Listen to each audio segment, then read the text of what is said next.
मीरा भाईंदर शहर की जर्जर सड़कों और गड्ढों से परेशान नागरिकों की आवाज को लेकर कांग्रेस पार्टी ने गुरुवार को मीरा भाईंदर महानगरपालिका मुख्यालय के बाहर जोरदार प्रदर्शन किया।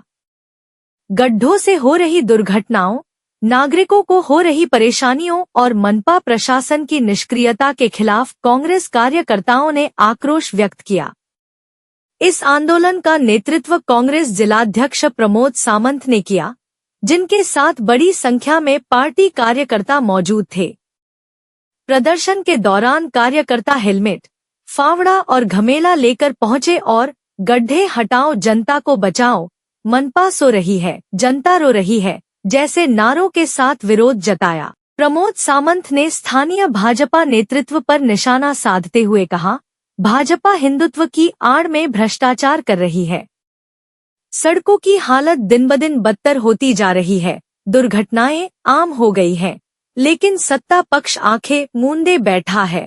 इस अवसर पर युवा कांग्रेस के प्रतिनिधि सिद्धेश राणे ने चेतावनी दी कि यदि जल्द ही सड़कों की मरम्मत और गड्ढों की भराई नहीं की गई, तो यह जन आंदोलन और अधिक उग्र रूप लेगा। प्रदर्शन शांतिपूर्वक संपन्न हुआ, लेकिन एहतियातन मौके पर भारी पुलिस बंदोबस्त तैनात किया गया था। हम आज जो शहर की परिस्थिति है वो देख के हमने पिछले 5-6 महीने बाद एक दो दिन से मोर्चा लिया। निवेदन देना, लेटर देना, ये हम लोग करते रहते थे, लेकिन ये अभी ऐसा समय आ गया कि हमको बोलना पड़ेगा। सत्ताधारी मस्त है, हिंदू मुस्लिम की लड़ाई करके हो गई, वेज नॉन वेज की लड़ाई करके हो गई, आज मराठी हिंदी की लड़ाई लगा के बैठे हैं। उनको आगे आने वाला इलेक्शन सामने है, लेकिन हमको लोगों की जान माल की फिक्र है। लोगों के जेब में से जो पैसे पे डाका निकाला जा रहा है, पैसे निकाले जा रहे हैं, उनके ऊपर डाका डाला जा रहा है, उसकी फिक्र है। आज 10% रोड टैक्स लिया गया। किसी ने जो कंक्रीट रास्ता मांगा नहीं, लेकिन कंक्रीट रास्ते बना के बहुत बड़ा भ्रष्टाचार इस शहर में किया गया है। आपको बताऊं तो मैंने एक टेंडर पिछले कमिश्नर को बताया था कि किस तरह से भ्रष्टाचार होता है, लेकिन उसके ऊपर अभी तक कोई कार्रवाई की गई नहीं। यही सिटी इंजीनियर उसी समय थे, यही सब ठेकेदार उस समय थे, लेकिन लोगों के जेब में से जब इनको पैसा निकालना है, उनका एक ही लक्ष्य है, तो वो यही करेंगे।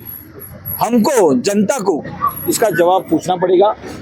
आज हमने मोर्चा इसीलिए निकाला कि शहर में लोगों को समझ आए, शहर में लोगों को समझे कि हमारे से पैसा लेने के बाद भी हमको सुविधा नहीं मिलती है, इसलिए मोर्चा हमने निकाला।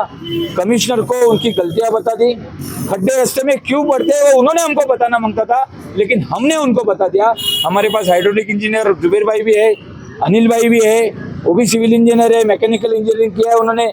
मैं इंजीनियर नहीं हूँ, लेकिन मट्टी में काम किया हुआ आदमी हूँ, तो हमको सब चीज़ की मालूमात है। हमने उनको मालूमात दी कि रास्ते पे बारिश की वजह से खड्डे नहीं हो रहे, रास्ते पे वाटर लॉगिंग होने की वजह से खड्डे हो रहे, तो आप उसके ऊपर काम करो और हमको बताओ कितना काम किया। नहीं, वो मानना पड़ेगा। हाँ बोले नहीं करेंगे तो इससे उग्र आंदोलन होगा।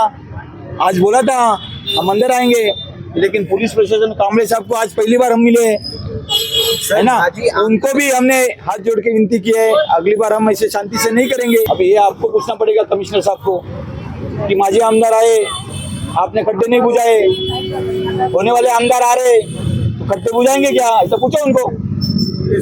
नहीं पूछेंगे।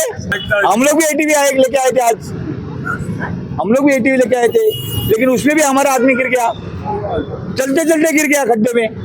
हमारी बहन गिर गई, किधर गई ये मांगी, उसकी हेलमेट टूट गई, अच्छा आँख फूट जाता था उसका। अगला कदम देखेंगे इनका क्या है, फिर खड्डे में कदम रखने का कि रास्ते पे कदम करने का कि इनके छाती पे कदम रखने का, वो सोचेंगे। समय सीमा देंगे समय, जब तक लोग नीचे नहीं उतरते तब तक हम लोग भी सोचा हम नहीं उतरेंगे। लोगों को जागरूक करने का काम इस काल में हम लोग करेंगे। मीरा भाईंदरचं दुर्दैव म्हणा किंवा सौभाग्य म्हणा, हे ठरवायचं पुढे आहे की या मीरा भाईंदरला एक खासदार, 2 आमदार, त्यातले कॅबिनेट मंत्री लाभले, मात्र तरी सुद्धा या शहराच्या खड्ड्याची अवस्था काही संपली नाहीये। आणि कुठे ना कुठे आम्हाला असं वाटतं की या मीरा भाईंदरमध्ये मुख्यमंत्री लाडका खड्डा योजना इकडे राबवली जाते की काय, प्रधानमंत्री स्पेस टेक्नॉलॉजी खड्डा इकडे राबवला जातोय की काय, हा प्रश्न या ठिकाणी उपस्थित होतोय. त्याचबरोबर याच मतदारसंघामध्ये एका 21 वर्षाच्या तरुणीचा जो दुर्दैवी मृत्यू झाला रस्त्याच्या खड्ड्यामुळे, तिला हे महानगरपालिका, हे शासन, राज्य शासन न्याय देणार का, तिच्या कुटुंबाला आर्थिक मदत करणार का, त्याचबरोबर त्या ठेकेदाराला आणि त्या अधिकाऱ्यांना सदोष मनुष्यवधाच्या गुन्ह्याखाली अटक करणार का, हा प्रश्न या ठिकाणी आम्ही विचारायला आलो.